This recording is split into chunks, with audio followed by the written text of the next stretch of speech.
Welcome to the Honest Truth Podcast, where I allow everyone to speak their truth.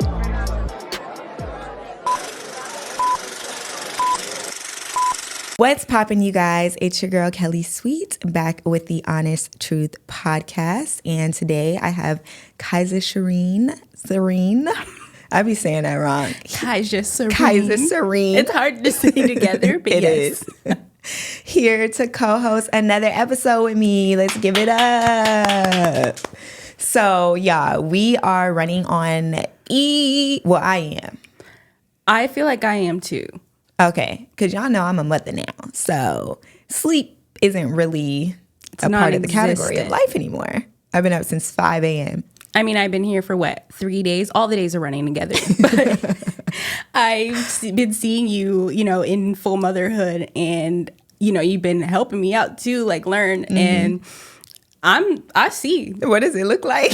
The sleep is non-existent. So I get it. I'm always checking in going, did you sleep? Did you sleep? Right. Yeah. Nowadays, I'm like, people who complain and be like, they can't do this, they can't clock in, they can't whatever, or they don't wake up early. I'm like, kids might not be for you. But now I understand maternity leave, for people who have 9 to 5 jobs, because you need that time off, because you can't do anything except feed and take care.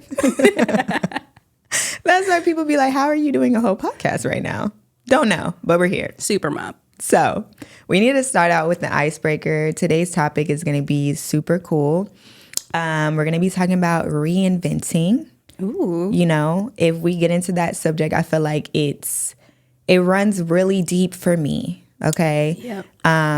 Being on social media for now well over 10 years, I have reinvented multiple times. I feel like I've just had the ultimate reinvention. Yeah, I've seen. Which we can get into it later, but yeah, I've seen the reinvention right before this one. Literally. So, totally understand. Myself, I feel like at my core I'm kind of the same, but I'm in a reinvention period right now. So we can talk about it. It's going to be funny. All right, so I'm ready. What's the icebreaker? Okay, so we got some icebreakers. So what is something that is popular now that you think we're all going to be embarrassed about in the future? Honestly, trying to bring the 90s back. You think so? Yeah. And I understand that, I guess for my age, I grew up in the last half of the 90s. So when I was looking back on the 90s. Do you mean the Y2K stuff? Yeah, the Y2K aesthetic. Yeah. Because I just feel like it's not. If we were going to bring it back, I didn't imagine it was going to be like this. I thought it was going to be a little more elevated. It's right now living in it. It's cool. But I feel like if we look back in maybe 5-10 years, we're going to be like, oh, maybe that trend we shouldn't have done. Just because I feel like maybe in 2010, 11, 12, when I was looking back at the 90s and what we were wearing then. Like the Aaliyahs, the Tupacs. Yeah. Aaliyah to me is iconic. She's going to be the test of time. But certain things like skinny eyebrows, those type of things, when I was looking back then, I'm like, ooh, I don't know if that was cute. But everyone felt it was cute because everybody was doing it. And that's what trends are about. So I feel like that's when. That's funny because speaking of Y2K, I had got invited to a party. I saw. Yeah. And the party was wrapped around Y2K in 2000s. And the way I was scrambling, y'all, I'm about to be 30. Y'all really got me out here finna wear some of this stuff. What you were as a kid? What are we going to do about this? It was honestly... But you look bomb. I saw. Thank you. Your outfit. Thank you. But you know what it's like when you start hitting 30. It's okay, throw away the theme parties. I gotta let some stuff go. Yeah. It's giving throw away the theme parties and let's focus on colors. Come in white. If you could tell your younger self one thing, what would it be? Ooh, what are we talking about? Just in life or career? All of it. I could tell my younger self. What age are we talking? 8? Any age that can comprehend. Don't go so hard with the career, girl. I knew you was going to say something about career. Yeah, because for me, I'm now at a place where I feel like I have balance in my life for the first time in my life. Because growing up, I had a family that was pretty successful. So for me, they're always talking to me about what's the plan, what's the career. And I think when you grow up that way, that's all I was focused on. You don't get to enjoy it. Yeah. So now looking back, I would just tell that girl, like, hey, you don't have to overly like work on this. You're good. Yeah. Just be confident. You're fine. That's good. Because I did the most. I think I would tell myself every decision counts. Because one thing that I've learned, because here's the thing, we're about to be in our 30s, okay? 20s is about to be over, which is so crazy to think about. But I feel like when you're younger, you do things and you make decisions and you don't even realize what this particular decision can do later in life. So like even when you hop into like dating or marriage or whatever, it's like whatever you did in your 20s, if you was wilding, you're going to have to like relive that in a marriage. Like, cause you got to be honest, because a lot of the decisions that you make, you got to talk about it. I remember my mom gave me some advice when I was a teen, and she said, your 20s should be your selfish years where, you know, yeah, date and stuff like that, but like really kind of try to do everything you want to do if you can in your 20s, because then you'll feel like a sense of accomplishment, you know, when you're getting into your marriage. But also in that, what she said was any mistakes you make in your 20s, like, you know, running up the credit or things like that, you know, that you should just try to not make so many mistakes, because you're going to spend a lot of the rest of your life cleaning that type of stuff up. Yep. Reinventing. What does that mean to you? I feel like everybody has like their own kind of like definition. I would probably say introspection. So to really take the time to look back at what you've been doing or what you are doing, see what patterns are coming up for you that maybe you're not like too happy with, and then start there to, I wouldn't say be fake, like don't change the core of who you are unless that part is like toxic. But yeah, that's kind of what that means to me. Just having a growth mindset. Okay, cool. Yeah, that's what I was going to say. Like for me, I think reinventing is very, very important, because I mean, you and I talk about it all the time. We be looking back at some people that we know where I'm like, you cannot tell me you are still mowing the lawn. Like, you cannot tell me we're still here. And I think, you know, the product of growth and like why sometimes people can look at other people's situation and be like, wow, like last year they were here and then now this year they're here. Like, how did they do that? And I think it's because they're constantly challenging themselves to be better and do better and learning through the challenges. And I think reinventing is one of the hardest things to do, but it is to me the like rewarding. Yeah, it's rewarding, and it's like the key to literally success, because if you're always thinking about how to be better, how to do better, you're winning. You're going to win, because it's like you can't not win if you're always like, how do I say this? Like, if you decide to stay stagnant and you know that you have to challenge yourself to be better, but you decide, oh, I'm not going to do it, it's like, well, then you're not going to succeed in the area where you need to grow. Yeah, my thing is, as long as you keep going, something's going to happen. Yeah. But the moment you stop, it's not. What do you feel like was your reinventing moment? I can share mine. Why are you laughing? You know what it was. Can you share it or no? I'm not going to go into too many details. Okay. But okay. Basically, what happened was the pandemic. So during the pandemic, I was living here in LA, and, you know, I was just kind of finding myself in the same patterns of certain things. And then life just lifed, and it kind of like made me have to go back home. So right after the pandemic, I moved back in with my mom after being out of the house for my whole 20s. Years, yeah. So we had a conversation, and I just said, you know, I have to come back home. I'm a whole woman now, you know, just trying to set some boundaries that didn't end up working out. Because you know how Black people work. If you in their house, it's what they say, okay? But she did good. Like, she was accepting of it and everything. But during that time of kind of isolation, because like you said, reinventing, I did not want to go back home and feel comfortable there, because there were people I grew up with who hadn't changed. They were in their same situations. And I knew that if I tried to rekindle some of those friendships, I would have got stuck in Florida. And I knew I didn't want to do that because I'd already gone too far. Right. You know, in my career and like my friend groups and my mindset. And so I was pretty much isolated. And I mean, you checked in on me, and I had a few other friends who did. And that moment of silence is, I think, when the reinvention was beginning. Wow, that's dope. A lot of times you will be isolated to like get in that mindset and mode to like even have a realization of where you're at mentally to be able to move forward and reinvent. I think my moment, which you were there to witness my moment, was with YouTube. And I think this is something I've never talked about to the public is, you know, people are like, why don't you do YouTube anymore? Like, what happened? Why don't you hang out with these people? Why don't you do that? And I just feel like when I started YouTube, my intention was to entertain. That's what it was. Like, it was an outlet.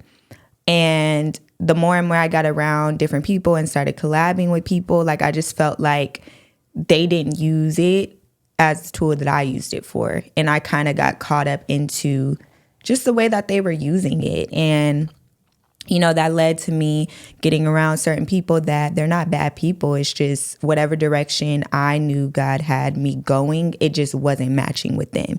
And so I had to make a decision to reinvent. And I knew that it was going to cause me to have to be patient, for one, have to lose some money, lose some friends.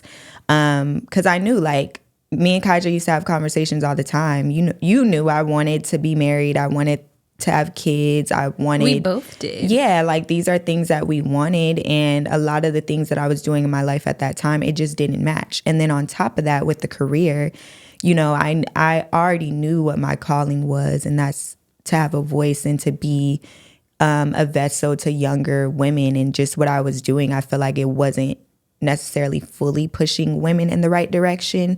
And so with that really required me to reinvent. The reinvention. Yeah. And that was hard.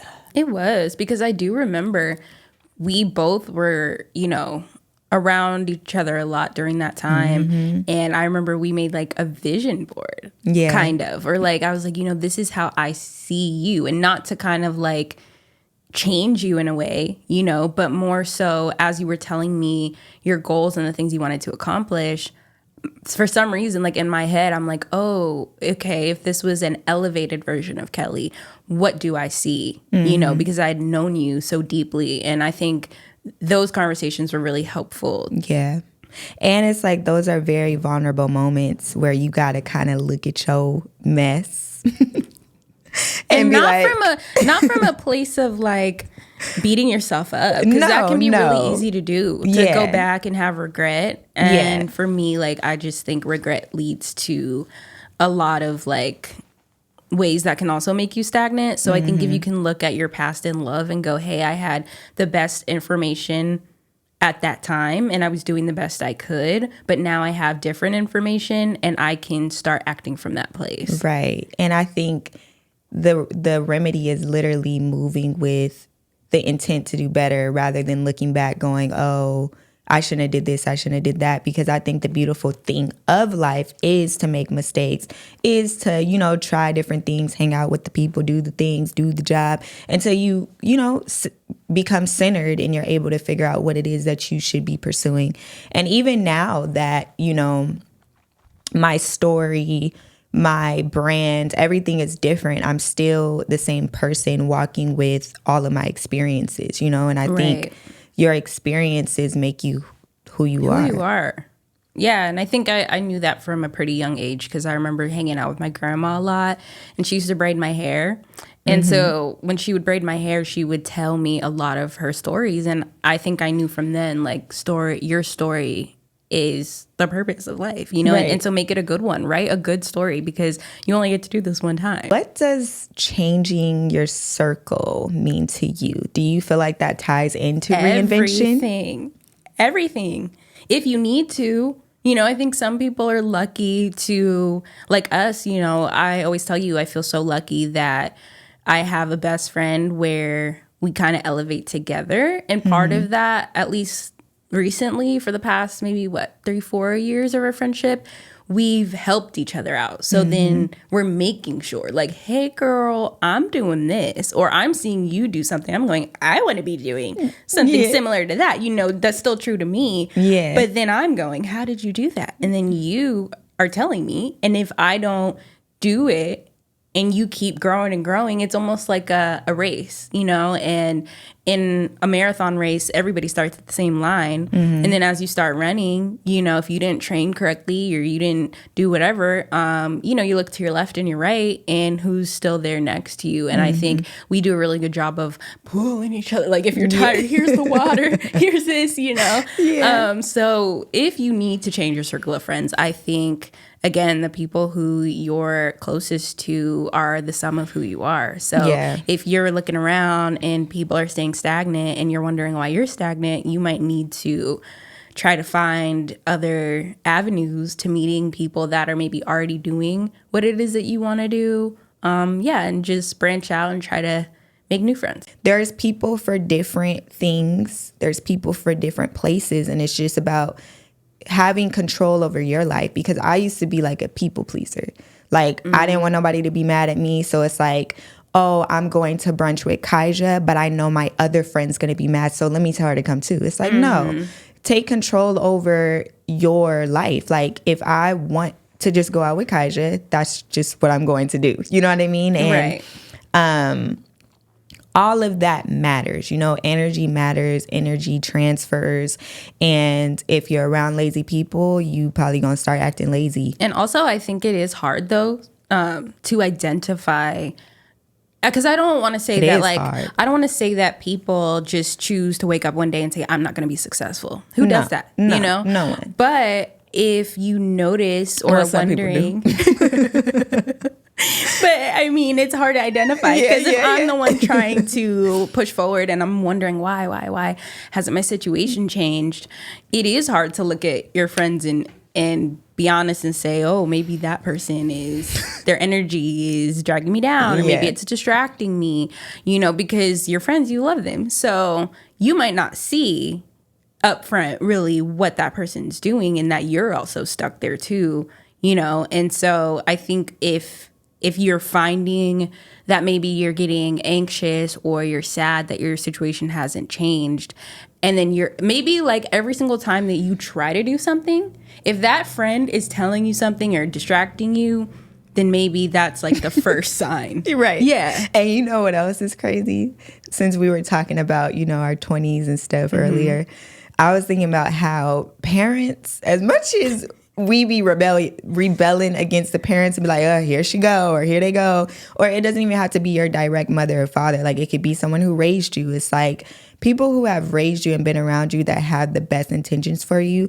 Those are the people that I wish I would have listened to more. Like, there were times where my mom would tell me, like, that is not your friend, or whatever. And I'm like, that's my friend. That's my friend. Like, but also I think that's what makes things beautiful. It's like, obviously you're not going to know, but I think, like, over time, anyone can get a certain feeling, like a gut feeling. And I think following that gut feeling is something that is very important, and to just pay attention. I feel like I wore shades for like half of my 20s. Like, I was just, like, I was flying through. I was just flying through blindly, Lord. Like, yeah. But also, too, what I did was, in your 20s or even your teens, when your parents are telling you something, you're like, yeah, I know. But for me, I definitely did that, but I kept what my mom said in the back of my mind. They ate. Yeah. They ate us up. And it's funny now because, when you have children, you be laughing to yourself. I'm going to tell you, Kelly, when your child, is at the age where you got to really have, like, conversations and discipline and stuff, I find myself, like, with my stepdaughter, saying exactly what my mom said in the same way she said it. And so as it's coming out of my mouth, where I'm thinking to myself, because when you're a kid and you're getting nagged at, you're like, I'm never going to do this. I'm never going to be like that with my children. And then all of a sudden, something happens, and I'm going, as I'm telling her. And then I have to walk away and laugh and be like, wow, my mom was right. This is me. Okay, so for the girlies that are out there that are like, where do I start with the reinvention process? Like, if you feel in your soul that it is just time for a change, like you feel like you've been doing the same thing over and over, you feel like you want to be successful in certain areas in your life, but you feel like it's just not happening, what do you feel like those steps are? I can start if you would like. Oh, no, I have something. Okay, go ahead. So for me, something that really helped was journaling. Because you can always look back and see exactly what you were thinking at the time that you were thinking it. So I always date my journal entries. But yeah. So do you feel like, speaking of journaling, because I've never been able to like get into it, but I've always liked the idea of it, or like seeing girls on TikTok that's like starting my day out with journaling, and I always am just like, wow, you're so disciplined. So I'll say like I'm definitely not disciplined with journaling, but in key moments where I feel like it's something, I'm a person who likes like documenting life. And I mean, we naturally do it anyway with social media, but I think the mindset is a little different, you know, because with social, sometimes you're planning to do something with your life with the intent of documenting it to kind of flex. But my documentation kind of comes from just a pure place of like, I love life and I want to, you know, be able to preserve or show my children or whoever, like, or when I'm gone, like what my life was like from my perspective. And so whenever there's something big going on, or if I'm struggling with something really heavy, I'll journal. And so it might skip years, you know what I'm saying? But like, to be able to look back and be like, oh, Kaija, you were really going through that then. So how do you think that ties into like the reinvention? Yeah. So the advice that I would give is, if you're not going to journal, then write stuff down. Write down where you want to be, what your goals are, kind of like a planner. Just write down what you think it is that you want to do, whether that's like, I want to be a basketball player, I want to be an actor. And then really just study other people who are doing that and write down like the common thread with all the people, and then start doing those things. Yeah, like I think using your brain as a tool is something that like a lot of people in this generation we're not able to do anymore, because it's like so easy to Google answers. So it's so easy to just like research stuff and get the answer to things. And I think with reinventing who you are, you have to sit down and dissect who you are, and nobody knows the core of who you are but you. And so using your brain as a tool is important, because only you can pull yourself out of whatever situation you're in. And that's just the truth of it. Because I can tell you the surface level of something I'm going through, but that doesn't mean you have the answer. You're just my friend to support me. You know what I mean? Yeah. And even if I give advice or you give advice to me, I can try. But if that doesn't feel true to me, then I'll be like, you know, thank you for the advice. I actually did try, but this doesn't feel good for me. And I need to go back to the drawing board and kind of figure out what it is that I need to be doing. And also it's just to do, you know, I think sometimes we get so stuck in our head or down on ourselves of why our situation isn't changing that you actually get stuck in overthinking. Yeah. And the way you taught me this, like the way to get out of overthinking is to start acting on the thing. So if it's like, how come like I never get to like... There's a solution for everything, baby. Yeah. And stop asking yourself all the questions. Like if you have one question, find the answer to that question. And even if that's not the right answer, it's fine. Then you've acted on it. You have new information and you can go back and try something new. And I guarantee you, maybe you do that 3 times, like, oh, that thing didn't work, that thing didn't work. By the 3rd time, something's going to work and you're going to see the progression of where you want to be. Right. And I think, I don't know if anybody else can relate, I struggle with procrastination syndrome. Ooh, me so. Where like I will literally, and it's so crazy that I'm actually successful, because half of the things y'all see me do or you see me put out or create, that been in my brain for a minute. Yeah. It really has.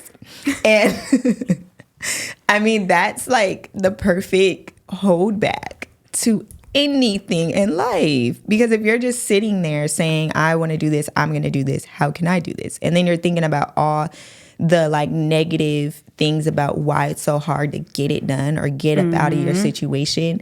You just go, you're all that thinking you doing, you wasting time when you could be doing while you thinking.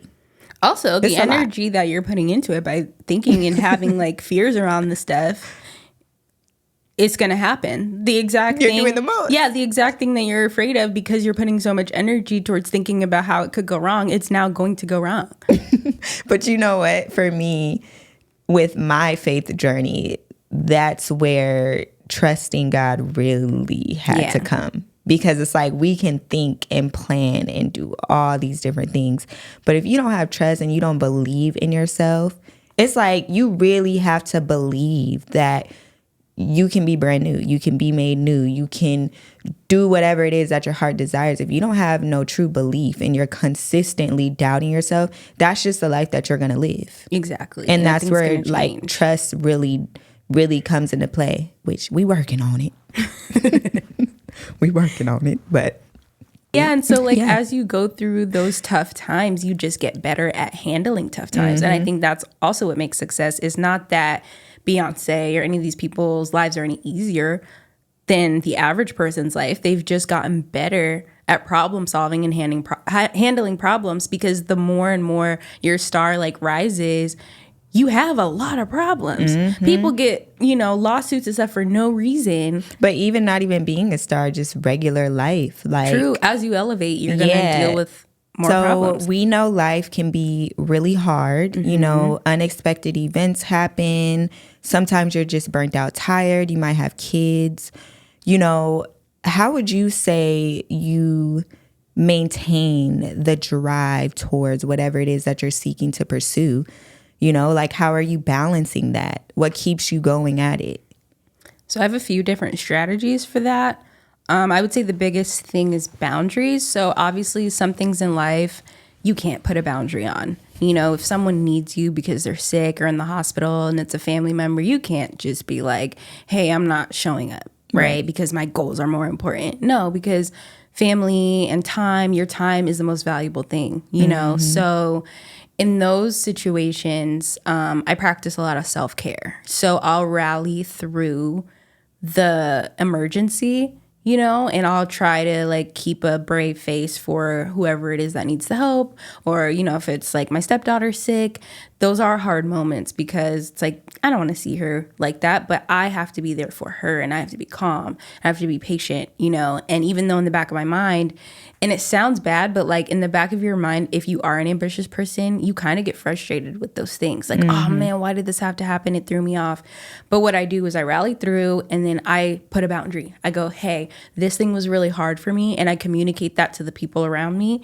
And then I do self-care. So I have a few self-care strategies that's not just like, live a slow life, romanticize your life. It's really things that I've studied on, just like when you're stressed, your cortisol levels go up, like your body's in a state of like adrenaline. And so I have strategies of like, I'm going to go get a massage. And during this massage, I'm not thinking of anything else. Like, because that pushes out the stress from your actual body. I'm going to go to the sauna. I'm going to go work out because it now regulates my body back to a place where I can kind of be like back at my baseline and then get back to where I am. I feel like for me, I stand on the 2 B's, so balance and boundaries, for sure. Balance and boundaries, because I used to be, I'm still a workaholic, but I used to be the type where nothing else mattered but the end goal of the work. And so it would frustrate me when unexpected events would come, into those moments of me literally trying to work. But I had to really ask myself what matters more. Like if I die anytime soon, right? Well, Lord, we ain't putting that on her. If though, because you have to think about your life. You too. Would you want to go out just being the person that work was all that it was? Your life was just work. That's all you cared about. It was just work. It was just get to the next thing, get to the next grind. No. And so I had to sit back and be like, I don't want to be that person. I want to be the person where family comes first. My mental health comes first. How I'm feeling, all of that matters first, because if I'm on the floor, then you can't do the job. Ain't no work getting done. Kelly Sweet hospitalized for exhaustion on the floor. That's how those things happen. Exactly. That's why y'all be seeing the news articles where they be seeing people was in the hospital, but they don't know the cause.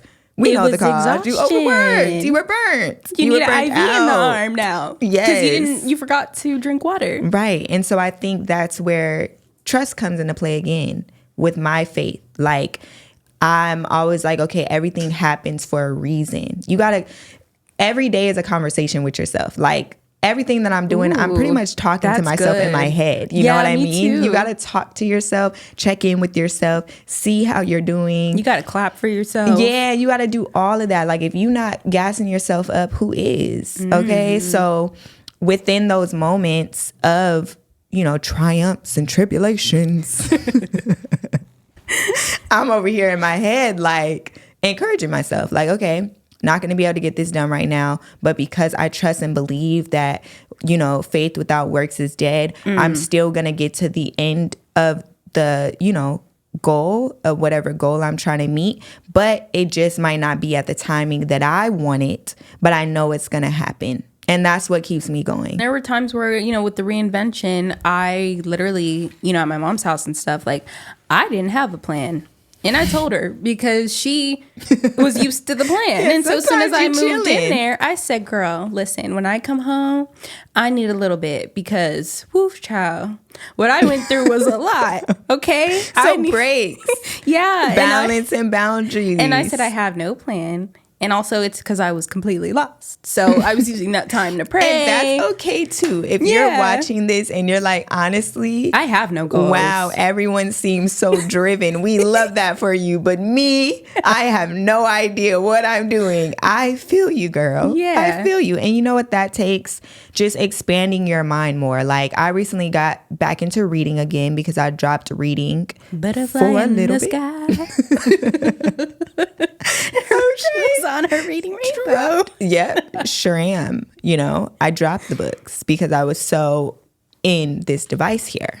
Our lovely friends that has come into our universe recently distracted me from the things that challenges my mind. And I feel like reading, watching documentaries, me and my man, we love to watch us a good little documentary. Us too. I be feeling inspired after. I'm like, dang, he did all that. Mm-hmm. Even the crazy ones, like the Hitler ones, I'm like, he was determined to get the community. Even though it was bad. Even though it was bad. But that's what I'm trying to say. Like, when we were talking earlier about, you know, people don't wake up one day and say, I'm going to be lazy. People don't wake up one day and really say, I'm going to be evil. No. It's just the string of events caused you to do some crazy stuff. And you were determined. Yeah. So I'm like, he found the success. If the evil can be determined and succeed at the evil, look what the good can do. No, for real. So yeah, back to, like, you know, just reading and stuff.